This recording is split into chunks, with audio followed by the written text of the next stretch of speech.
Cuando veo una araña en un rincón tejiendo con afán su eterna tela de seda, siempre la miro con algo de lástima.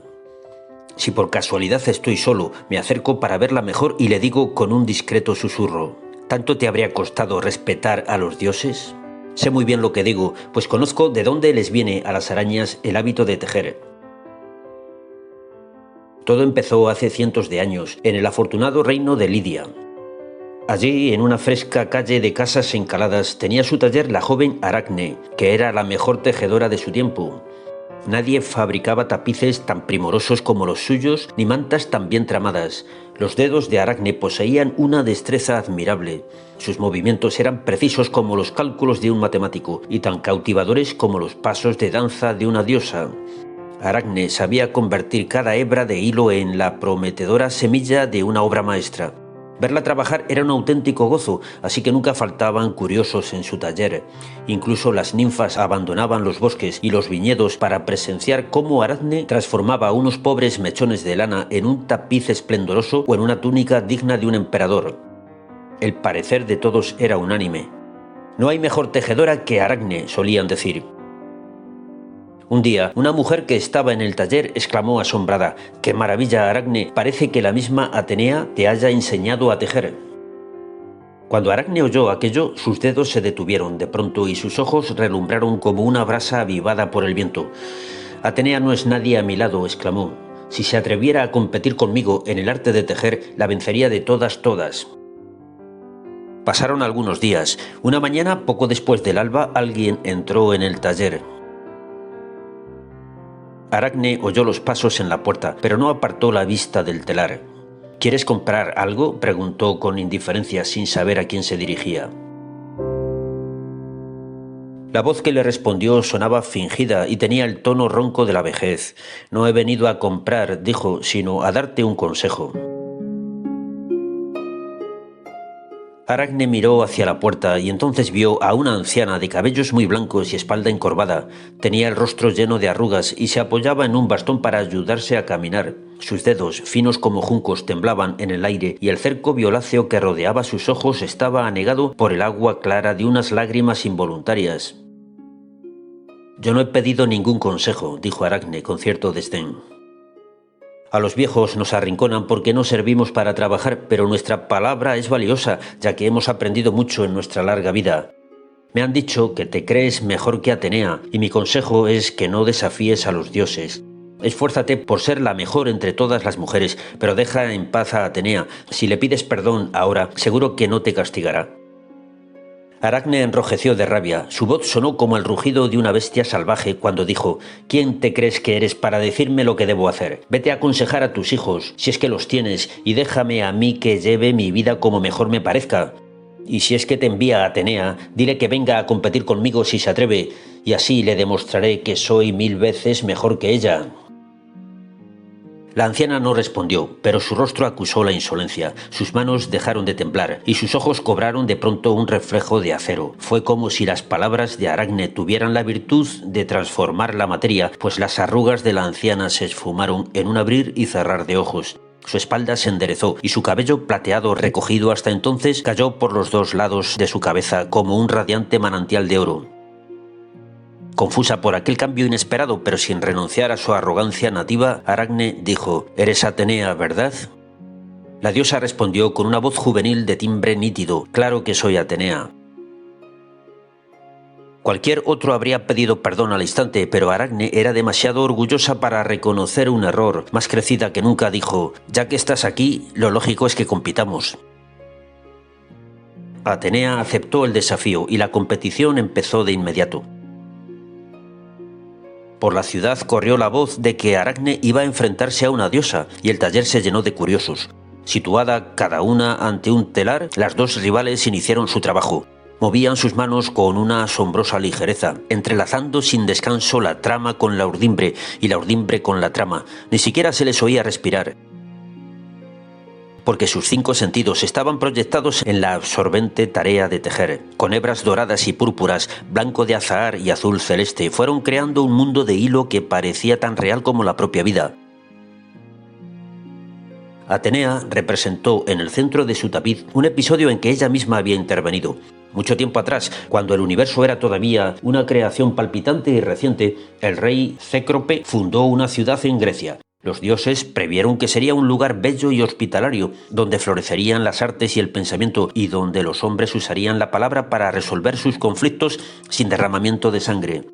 En la cima del Olimpo se celebró una asamblea para decidir qué dios debía proteger aquella ciudad afortunada. La ciudad de Cécrope, argumentó Neptuno, debe quedar bajo mi protección, porque se levantará a orillas del mar, que es mi reino. Eso es lo de menos, repuso Atenea, que era diosa de las artes. Lo que importa es que la ciudad será cuna de muchos artistas de renombre, así que soy yo quien debe protegerla. Ni Neptuno ni Atenea parecían dispuestos a ceder. Júpiter, temeroso de que la chispa del odio brotara entre los dos, hizo una propuesta sensata. Que cada uno de vosotros le haga un regalo a la ciudad de Cécrope, dijo. Los demás dioses decidiremos cuál es el mejor regalo, y al ganador se le nombrará protector de la ciudad. Neptuno no se lo pensó dos veces, bajó del Olimpo, se acercó a la costa y golpeó una roca con su tridente. La piedra se partió en dos, y de la grieta brotó un extraño animal de recias patas y pelaje brillante. Los dioses quedaron impresionados cuando el animal empezó a corretear en círculo con un trote garboso y fuerte, mientras sus crines volaban al viento. Júpiter se mostró encantado. Admiró la velocidad y la fuerza de aquel animal, pero también su mirada pacífica, que delataba su carácter sacrificado y noble. Neptuno, orgulloso de su creación, se volvió hacia los otros dioses y dijo: Este animal es el caballo, el mejor regalo que podemos hacerles a los hombres. Durante la guerra les servirá en la batalla, y en los días de paz podrán utilizarlo para trasladar cargas y hacer largos viajes.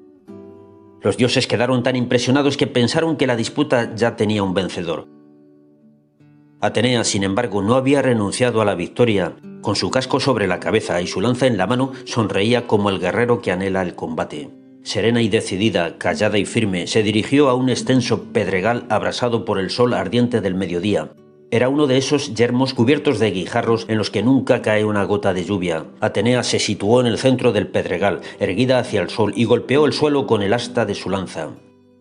Al instante brotó del fondo de la tierra un árbol recio de copa ancha. Sus ramas estaban cargadas de pequeños frutos ovalados y sus hojas blanquecinas tenían el resplandor tenue de la plata gastada.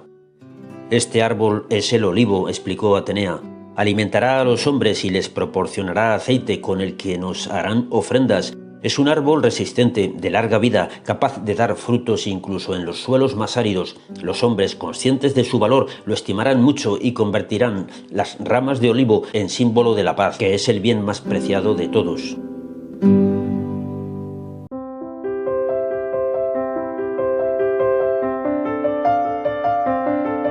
Los dioses quedaron admirados. Aunque el caballo era una buena creación, el olivo lo superaba en provecho. El propio Neptuno reconoció la derrota, y Atenea se convirtió así en protectora de la nueva ciudad, a la que decidió darle su nombre. En efecto, aquel lugar floreciente donde los hombres usarían el lenguaje para entender a los demás y conocerse a sí mismos se llamó Atenas. Junto al episodio del olivo, de tan grata memoria, Atenea representó en su tapiz a todos los dioses con su aspecto solemne de reyes omnipotentes, pues quería dar a entender que los dioses son los amos del universo. Con el mismo fin, retrató a algunos hombres que habían recibido un castigo ejemplar por desafiar a los dioses. En la esquina izquierda del tapiz aparecían Rédope y Heleno, que se atrevieron a hacerse pasar por Júpiter y Juno delante de sus compatriotas y fueron convertidos en montañas para que no volvieran a mentir. Abajo se veía a la vanidosa reina de los pigmeos, que fue transformada en grulla por creerse más bella que las diosas y que acabó librando una guerra abierta contra su propio pueblo. En el lado contrario aparecían Antígona, que pagó su impiedad convirtiéndose en serpiente y más tarde en cigüeña, y el rey Cíneras, representado como un anciano ojeroso y doliente sobre los blancos peldaños de mármol en que se habían metamorfoseado sus hijas por insultar a la diosa Juno. Aracne no veía el tapiz de su rival, pero no le importaba. Delante de su telar se sentía más poderosa y hábil que Atenea, y estaba segura de que se alzaría con la victoria. Sus ojos estaban tan concentrados en el cruce continuo de los hilos que chispeaban como diamantes abandonados al sol. En el centro de su tapiz, Aracne había retratado a una joven de larga melena que cruzaba el mar a lomos de un toro. Era Europa, la princesa de las blancas manos. Europa había nacido en Tiro, una cálida ciudad de cielos radiantes que miraba hacia un mar de un verde intenso. Fue una niña primorosa y el tiempo la convirtió en una joven llena de encantos. Cuando pasaba por las calles de Tiro, los hombres la seguían con los ojos, fascinados por el despliegue de sus gracias, pues Europa irradiaba belleza igual que las estrellas despiden luz. Júpiter, siempre sensible al don de la hermosura, se fijó en aquella muchacha y la situó en el centro de sus deseos. Una mañana, al mirar hacia Tiro, vio pasar a Europa camino del mar en compañía de unas cuantas criadas y se dejó emborrachar por su belleza. Le encantaron la armonía de sus andares, el bullicio de su risa y la profundidad de su mirada, que se clavaba en las personas como si quisiera verlas por dentro. El deseo guió al pensamiento y Júpiter decidió hacer lo imposible para tener a Europa entre sus brazos.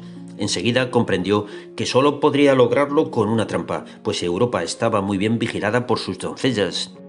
La mente de Júpiter, entrenada a conciencia en las artes de la astucia, tardó muy poco en urdir un plan. Cuando Europa llegó a la playa, se dedicó a buscar flores entre los matorrales y a hilvanarlas en una larga guirnalda. A un lado se veían los barcos del mar detenidos sobre la línea remota del horizonte. Al otro, en tierra firme, una manada de bueyes pastaba con calma, agazapando entre las hierbas sus húmedos hocicos. Europa se fijó en aquellos animales de aire desganado y mirada perdida. ¿De quién serán?, se preguntó. Al pasar la mirada de grupa en grupa, reparó de pronto en un toro que formaba parte de la manada y que era sin lugar a dudas el animal más bello de todos. Tenía el pelo castaño y los cuernos de un marfil purísimo y un gracioso lucero en mitad de la frente que parecía una estrella de plata. Era un animal tan gallardo y robusto que bastaba su presencia para embellecer el paisaje. Europa, impresionada, echó a caminar al encuentro del toro, casi sin darse cuenta, igual que un cachorrillo magnetizado por la mirada del amo al que adora. Se acercó muy poco a poco, guiada por un impulso ciego que era más fuerte que su voluntad.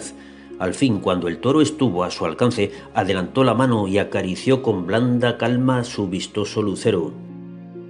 El animal se mantuvo en reposo, sereno y dócil como un perro de aguas, mientras Europa notaba en el aire el aroma de azafrán de su aliento y miraba las centellas azules de sus nobles ojos.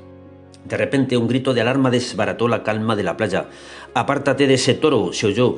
«¿No ves que puede hacerte daño?». Las que gritaban eran las sirvientas de Europa. No podían entender que su señora se hubiera acercado tanto a aquel animal del que nada sabían. «¡Ven aquí, Europa!», volvieron a gritarle, moviendo las manos para que la joven las viera. «Deja a ese toro antes de que se enfade». Europa no quiso escuchar. Estaba tan encantada con el toro que siguió acariciándole la cara con la yema de los dedos. El animal apenas se movía, pero sus pupilas se agrandaban de placer con cada roce y su pelo se erizaba como el vello de un muchacho al contacto del frío. Europa, cada vez más confiada, alzó la guirnalda que llevaba en las manos y la colocó alrededor de los cuernos del toro. Luego, igual que una amante ambiciosa que no renuncia nunca a una nueva caricia, pasó la mano a contrapelo por el cuello del animal, por su lomo firme y su espalda dócil. Ni la seda ni la pluma tenían un tacto tan suave, ni el musgo ni la nube podían ser más blandos. Las criadas, mientras tanto, seguían dando gritos, pero Europa, cansada de oírlas, se volvió para decirles: «¿Qué es lo que os asusta tanto? ¿No os dais cuenta de que es un toro manso y le encanta que lo acaricien? Venid aquí conmigo y veréis lo contento que se pone». Las sirvientas no se atrevieron a acercarse, temían que el toro se asustara y que pasase de pronto de la serenidad a la agresión. Europa, divertida con el miedo ajeno, desafiaba a propósito a sus criadas. Cuanto más inquietas las veía, más atrevida se mostraba con el toro. Confiaba tanto en la mansedumbre del animal que en cierto momento se agarró del pelo de su cuello y trepó de un salto hasta su lomo. Una vez sentada sobre la bestia, miró de nuevo a sus doncellas y las saludó con la mano. «¿Veis cómo no hace nada?», dijo. El toro, quieto hasta entonces, echó a andar. Lo hizo al principio con un paso muy lento, casi torpe. Europa se reía con la alegría triunfal del jinete que acaba de domar un potro salvaje. Apretaba las piernas contra las costillas del toro y le sacudía la grupa con el hueco cariñoso de la mano. Estaba convencida de que aquel animal la entendía mucho mejor que las personas. Sin embargo, bastó con un cambio de ritmo en el paso del toro para que el placer y la confianza se convirtieran en miedo. Como si hubiera recibido una lanzada, el animal rompió a galopar en dirección al agua tan rápido como un caballo puesto en fuga. Europa, aterrorizada, se aferró a los cuernos para no caer y sus doncellas redoblaron los gritos temiéndose lo peor. El toro no se detuvo ni siquiera al llegar al mar, sino que saltó al agua con un ímpetu ciego y siguió galopando por encima de las olas como una bestia sobrenatural capaz de dominar por igual los 4 elementos. Fue entonces cuando Europa comprendió que había caído en una trampa. Pronto descubriría que aquel animal era en verdad el dios Júpiter y que se la llevaba a la isla de Creta para enseñarle las leyes del amor en la soledad impune de una playa desierta. Aracne había retratado a Europa justo cuando el toro atravesaba el mar. Los ojos fijos de la muchacha expresaban el terror paralizante de quien se sabe a merced de su enemigo y la tristeza sin fin de la mujer burlada, obligada a alejarse de su patria, condenada a perder su inocencia frente al más poderoso de los dioses. Tanto Europa como el toro habían sido tejidos con tanta habilidad que parecían figuras reales y no simples motivos de hilo, y había tanta verdad en el movimiento de las olas que daba la impresión de que el agua del mar iba a inundar el taller de un momento a otro. Junto a la desgracia de Europa, el tapiz de Aracne retrataba otros casos de dioses que habían abusado de los seres humanos, echando mano de la simulación y del engaño. Recordaba, por ejemplo, el día en que Júpiter se había convertido en cisne para seducir a la joven Leda y la había perseguido sobre la arena hasta dejarla acorralada en el abrazo de nieve de sus alas. En otros lugares se veía a Apolo transformado en gavilán y en pastor y disfrazado con una piel de león para acercarse sin riesgos a diversas mujeres a las que deseaba. Aracne reprodujo el racimo de uvas tintas en que se volvió Baco para seducir a la bella Erígone, y la imagen juvenil del centauro Quirón, que tenía torso de hombre pero patas de potro porque fue engendrado un día en que Neptuno se presentó ante la hermosa Fílida con la apariencia de un soberbio caballo blanco. Aracne, en fin, quería dar a entender que los dioses son esclavos de la pasión y que no dudan en engañar a los mortales cuando quieren hacer realidad sus más íntimos deseos. Su tapiz, en todo caso, era una pieza magnífica, de una belleza minuciosa y arrolladora. Cuando Atenea lo vio, reconoció su perfección al instante. Aquel tapiz era, sin duda, mejor que el suyo, y esa evidencia le escoció en el alma. Con todo, lo que más excitó sus iras fue la mala fe con que Aracne había retratado a los dioses. Transformada por la rabia, Atenea empezó a gritar: «¿Así que los dioses te parecemos caprichosos y despiadados? ¿Quién eres tú para acusarnos de nada? ¿Acaso te crees mejor que nosotros? Dime, maldita Aracne, ¿de dónde has sacado esa insolencia que reina en tu corazón?»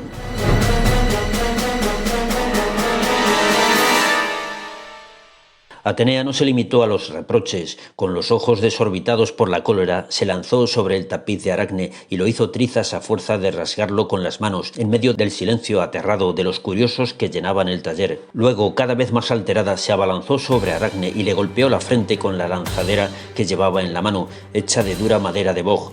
Todos los presentes contuvieron el aliento. Pensaron que Atenea estaba determinada a matar a Aracne y que no dejaría de golpearla hasta que la oyera lanzar su último suspiro. La propia Aracne comprendió que se hallaba en un callejón sin salida y decidió tomar las riendas de su perdición. Con mano resuelta, sin pensarlo 2 veces, agarró un lazo que colgaba de uno de los muros de su taller y se lo pasó alrededor del cuello hasta quedar suspendida en el aire. Nadie se atrevió a impedir la tragedia. Aracne, que se balanceaba sobre el suelo, comenzó a enrojecer. Sus ojos desesperados parecían enormes y su boca se abría en un ritmo grotesco buscando en vano un poco de aire, y toda su persona se estremecía con las violentas convulsiones de una bestia recién envenenada. El cuerpo de Aracne estaba a punto de exhalar su último aliento cuando Atenea decidió arrebatárselo a la muerte. Comprendió que si permitía que Aracne se quitara la vida, daría alas a la idea de que los dioses son unos desalmados, de modo que agarró a la muchacha por la cintura y la mantuvo en vilo para que no se asfixiara. «No dejaré que mueras», dijo. «Seguirás viva, pero pagarás como es debido por tu sacrilegio. Durante el resto de tus días permanecerás colgada y ese mismo destino sufrirán todos tus descendientes. Teje, desdichada Aracne, ya que sabes hacerlo tan bien, y cuando no tengas en qué pensar, dedícate a arrepentirte de la arrogancia con que me has tratado». Atenea sacó entonces un frasco que llevaba escondido bajo su túnica y que contenía el jugo de una hierba mágica. Cuando lo roció sobre Aracne, la joven perdió sus cabellos y menguó hasta convertirse en una extraña criatura que cabía en la palma de la mano. Su vientre era tan grande que ocupaba casi todo su cuerpo y en lugar de piernas tenía unos dedos muy largos y arqueados. Enseguida descubrió que de su interior salía un hilo finísimo con el que podía tejer una tela casi invisible. Sí, Aracne fue la primera araña del mundo. Sus descendientes ya no lo recuerdan, pero cada vez que tienden sus telas entre los tallos del rosal o en el rincón polvoriento de una bodega, están pagando por el crimen antiguo de una muchacha que retó a los dioses.